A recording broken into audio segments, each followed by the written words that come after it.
On se retrouve pour nos deux halachot du jour, halacha 39 et halacha 40 du Shulchan Aruch. Voilà, Baruch Hashem. Alors on est dans les halachot du Tzitzit, 8e chapitre.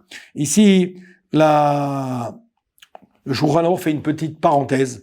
On nous dit ici dans l'halacha 39, il est préférable de ne pas réciter des versets pour la mise du tzitzit avant d'avoir dit les bénédictions de la Torah le matin. D'accord? Vous savez qu'on dit les bénédictions de la Torah, mais il y a des personnes qui vont mettre le talit avant et ils vont dire des psukim, comme on l'a expliqué dans les halachot précédentes.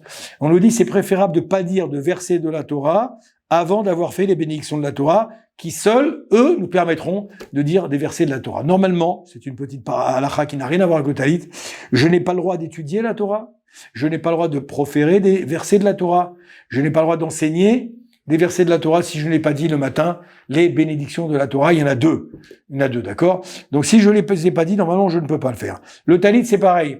Je ne peux pas faire de versets, dire de versets en rapport avec le talit, si je n'ai pas fait, donc, les bénédictions de la Torah. C'est pour ça qu'il faut respecter l'opinion des décisionnaires, selon laquelle on doit dire d'abord la bénédiction de la Torah, avant de dire des versets, donc quels qu'ils soient. Halakha numéro 40, halakha même, d'après certaines opinions, ceux qui ont coutume de vérifier les fils des tzitzit avant de leur bénédiction, ils doivent les vérifier la veille de Shabbat et la veille de Kippour.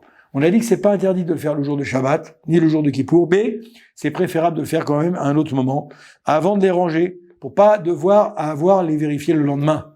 Ça veut dire qu'on nous dit ça, par exemple, la veille de Kippour, vous savez qu'on met le talit le soir de Kippour, c'est bien de vérifier ces tzitzit le soir pour le lendemain. Je les démêle bien, je les mets bien en ordre, pour que le matin, dès que j'arrive, ils soient comme ça, prêts à l'utilisation.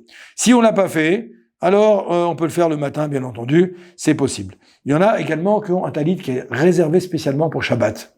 Il y a un talit qui ne prend que pour Shabbat, ils ont démêlé bien avant les fils, le Shabbat d'avant, ils ont vérifié à bien démêler les fils, bien rangés, comme ça quand la personne arrive au Shabbat, elle a un talit spécial pour Shabbat, avec des fils qui sont déjà bien rangés, bien démêlés, puis c'est aussi un kavod. On va acheter un beau talit pour Shabbat, un beau talit pour la semaine, un beau costume pour Shabbat, un beau costume pour la semaine, on peut mettre des chaussures spécialement pour Shabbat, on l'étudiera, ça va être Hashem, ou mesdames également une belle tenue pour Shabbat, que vous gardez pour Shabbat.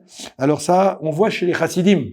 Vous voyez les chassidim, par exemple, ils ont une tenue que pour Shabbat. Ils vont mettre un shtreimel le Shabbat, qu'ils mettront pas dans la semaine. Vous savez, le chapeau en vison comme ça. Ils vont mettre un caftan de différentes couleurs, excusez-moi, d'accord, bariolé souvent comme ça. Ça, ils vont le mettre que Shabbat. Il y en a qui vont mettre un caftan noir, ils le mettront que Shabbat aussi.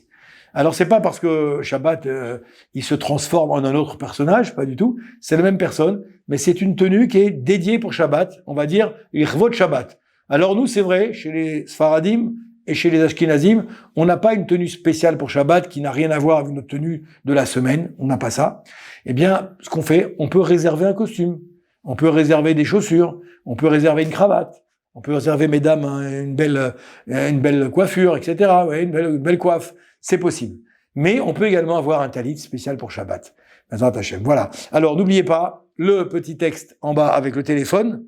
Si vous souhaitez approfondir, c'est à la route. Si vous souhaitez aller un petit peu plus loin, n'hésitez pas à me téléphoner. Portez-vous bien. Très bonne semaine. À bientôt.